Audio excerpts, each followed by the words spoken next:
What's going on, YouTube? It's Saturday. August is close to over with. Just did a huge water change on the 55-gallon Mbuna tank. I took out the decoration that was on the left side of the tank. I really like the airstone. I don't know, just something about it. But I moved all the rocks around, cleaned the sand up. I know the water's pretty cloudy still. The sand was pretty nasty. Needed a pretty good vacuum. But I did move the rocks around. I added this power head, and it's funny, they're staying away now. But whenever I first fired it up, they were just over here and having a good time swimming around. So now I guess they're trying to get used to the new surroundings and figure out why I confused them so much. There they are. They're kind of enjoying it a little bit, but it's really hard to do water changes because the temperature that I keep this tank, I haven't had the heater plugged in a while, and it's on 76.6, which is about average for this tank. We keep the house about 72 right now. It's in Kentucky here. It's real humid, so it's easy for everything to heat up real quick. But it's really hard for the water coming out of my tap to stay at a 76, 77, 70, even a 75 range. So what I end up doing was adding some ice to the tank whenever I added some water. And whenever I do water changes, sorry, the camera work was probably just a little bit screwed up. But whenever I do water changes, I do large water changes. I do water changes once a week. Water changes once a week. The little tongue twister there. And I do, I do, and I haven't been in this hobby for very long, since probably January or so. But I do, at least a 75% water change at all times. I don't know, it's just something that I feel like benefits not only myself, but the inhabitants of my tank. Fresh water, it's a 55-gallon tank, so whenever I take out, we'll say 75 gallons of water, I add 2 capfuls of prime. This jewel right here, and next time I order something, I'm gonna order the big boy.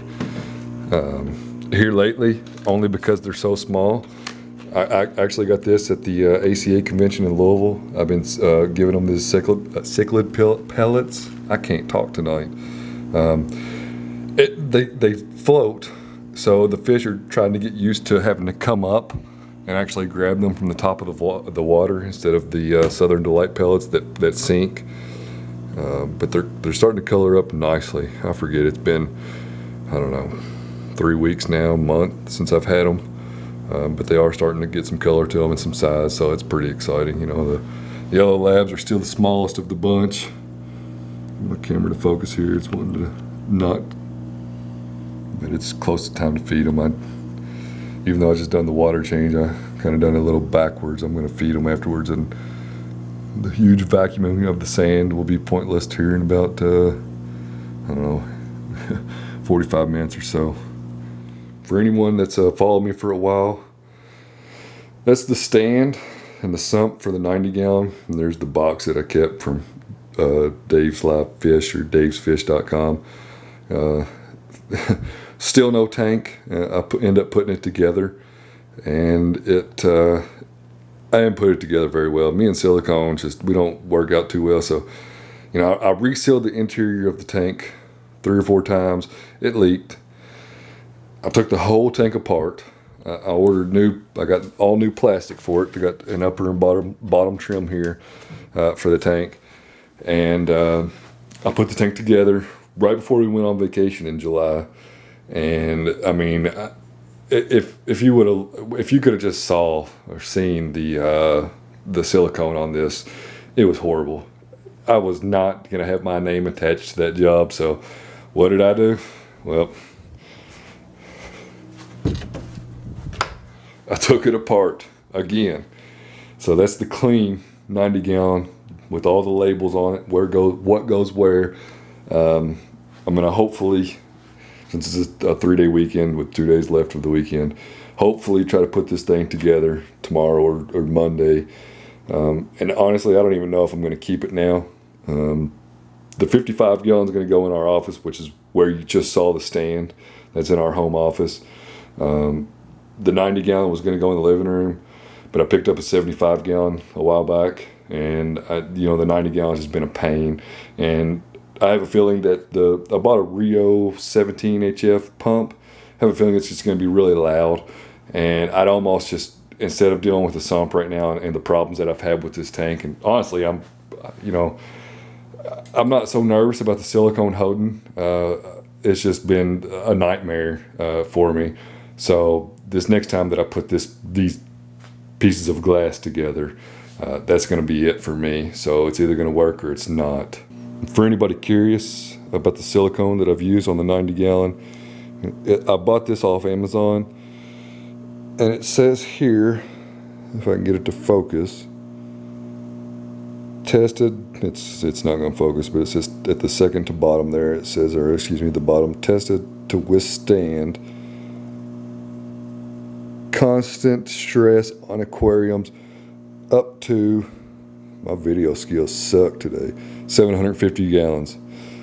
Plus this is black, 100% aquarium safe silicone sealant. So that's what and that's what I have used on the 90 gallon before. But I want it black. It does have a sump and a corner overflow. But this is some pretty neat stuff. It's pretty gnarly. Bad thing about it, it sets up super fast. I know the lighting is horrible in here, but that bottom shelf is full of fish food that I got from the ACA convention in Louisville a couple months ago. I guess it was back in July. I got a pH tester, digital pH tester. I got this Aqua Sweep, and a ton of food. There's an API Master test kit back there in the back. There's actually another one there on the side of the stand. Of course, I got an air pump, Prime. I got thermometers for days. And then this is by far the best stuff. If you're cycling a tank or fixing to start cycling a tank, this is the only stuff that I've ever used to fishless cycle a tank, and it's Dr. Tim's ammonia. From their website you get it for $2 or $3, and I can go through a container of this, which is not very big. That's this. To give you a comparison, this is the 16.9 fluid ounces of Prime, and that's the bottle of ammonia. So it's small, and it doesn't take a lot of ammonia, but whenever you're recycling a big tank, it has the potential to take up a lot of ammonia. And once your ammonia or your nitrites get off the charts, you have to do a water change, which in turn you'll have to add more ammonia. So you can go through a lot of this, but I've never tried any of the instant cycle or the bacteria, or I don't know. I haven't been in the hobby very long, but at the same time, this has proven to be the best stuff that I've ever tried. I cycled 2 20-gallon tanks. Whenever we first got this 55-gallon tank, we fishless cycled it. I knew better, but at the same time, it was just the impatient thing. We were brand new to the hobby, and we were not trying to have a fish tank set in our living room for a month, 2 months, whatever, before it cycled. But this time, whenever I got the Mbuna, I used this fresh. I didn't change out the ceramics from when we had this 55-gallon tank, a community tank, but I added 4 parts per million of this Dr. Tim's ammonia, and it fishless cycled in probably 2.5 weeks. It went from the high ammonia to high nitrites, and then the nitrates finally showed up, and that's where the party begins. But I highly recommend this stuff. If you're new, if you're not, and you can't get any seeded material, and even if you can get seeded material, I'm still not against using this, because I seeded this whole tank. It's a 55-gallon tank right now, and I'm lacking on filtration. Fluval 306 canister filter. I'm definitely lacking on filtration.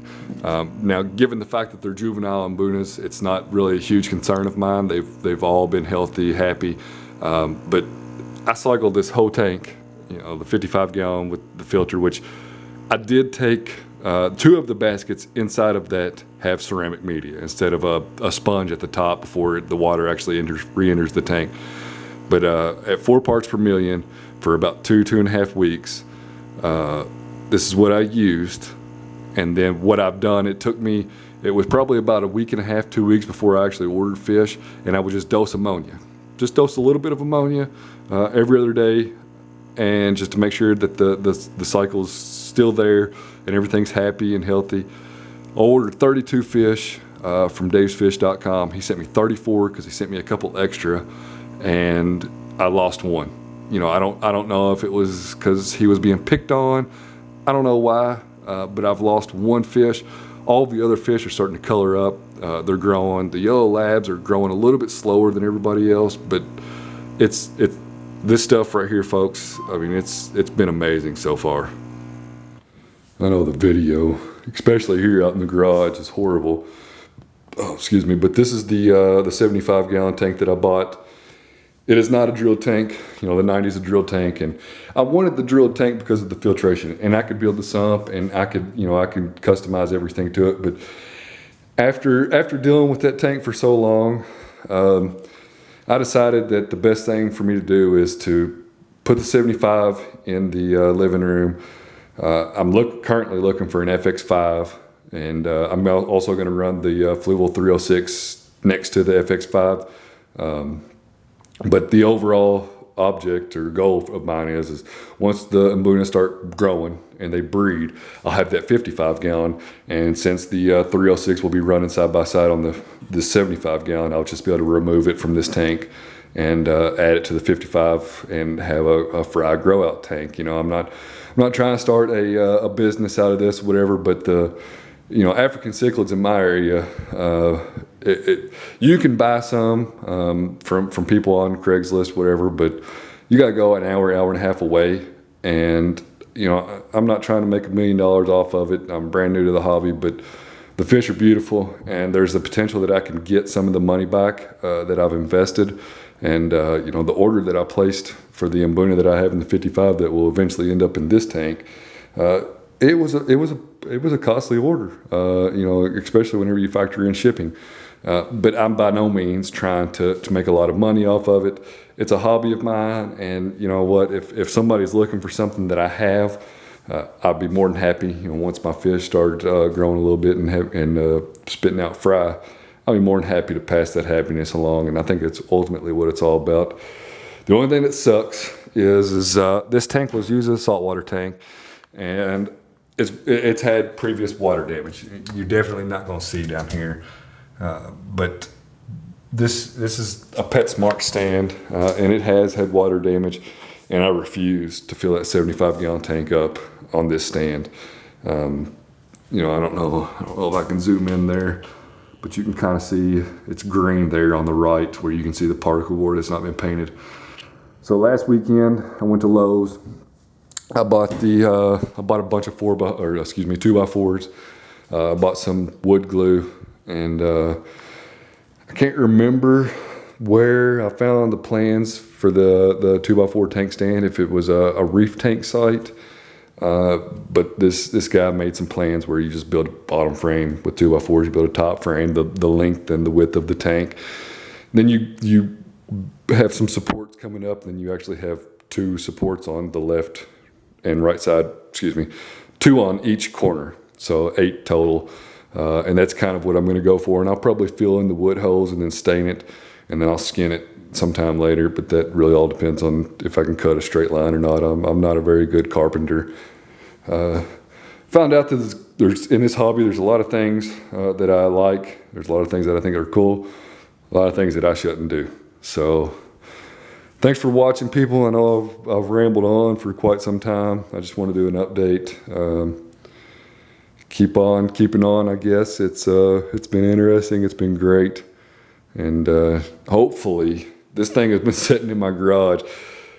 I didn't expect it to sit in here for this long, but it's been sitting in my garage for way too long, and it's been raining today, and I had other things to do. So Sunday and Monday I'm off work. I'm hoping, I'm hoping that the rain stops and I can get the tank stand built. Because if I get it built, this 75 will be in the living room, and I have glass tops. I mean, look at this table. This is from the 90-gallon tank. I know I said I was going to quit the video a moment ago, but this is from the 90-gallon. It's just been sitting here. But I got glass tops for both the 75-gallon, 90-gallon here. Thankfully, my wife understands. This is the ceramic media I've been using. There we go. It zoomed in a little bit better. But hopefully the rain stops and I can get the tank stand built, and this beautiful 75-gallon tank, which will make the fish so much more happy, will be in the living room. Once again, thanks for watching the video. Comment. I'm always looking to learn. If I've done something wrong, please correct me. I don't mind criticism at all. I'm brand new to this. So any kind of help that I can get, I will take. So hope everybody has a good weekend. Thanks, and I'll see you next time.